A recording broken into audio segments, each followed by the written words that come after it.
I love reading books, it's fun. I often read them with my mum. I like reading to explore. There's no better. Hi Year 2, we hope you're well and that you've been keeping busy with the home learning that we've been sending home. I'm sure you've been finding other fun things to do too.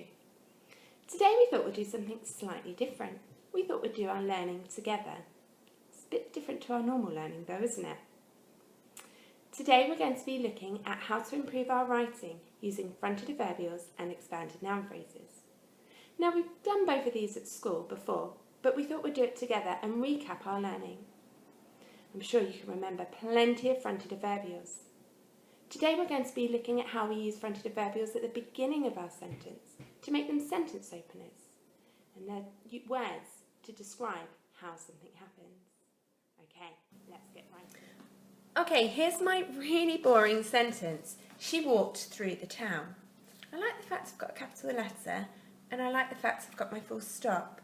However, I know that I'm going to improve my sentence today by using the adverbs, the fronted adverbials that I mentioned before. I've got slowly, quickly, nervously, carefully, and gently. All my fronted adverbials need to have a comma after them if I'm using them at the beginning of my sentence. Now by choosing one of these, I know it's going to add interest to my sentence, and it's going to make the reader more interested in reading on with my work. It's also going to give my reader more of an impression and more of a picture of what's happening in my story. For example, if I use the word nervously at the beginning, and I fitted it in here, I'm going to start thinking, oh, why was she nervous? Why was she walking through the town? Where was she going? What had she seen? I might decide to add slowly. That might give me the impression that she's quite happy and she's just taking her time, daydreaming maybe as she walks. Or I might decide to add quickly. Quickly she walked through the town. In my mind, I'm now thinking, where's my character going? Who is she going to see?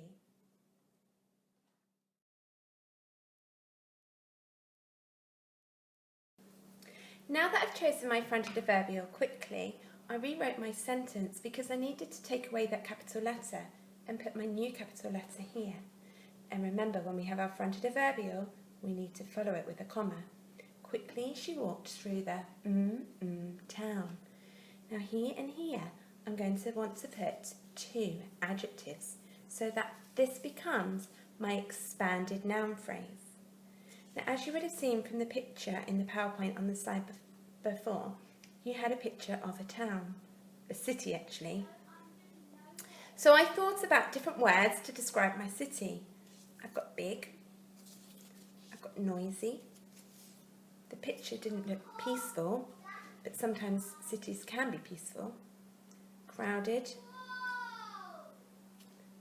And a better word, or a different word for crowded, was bustling.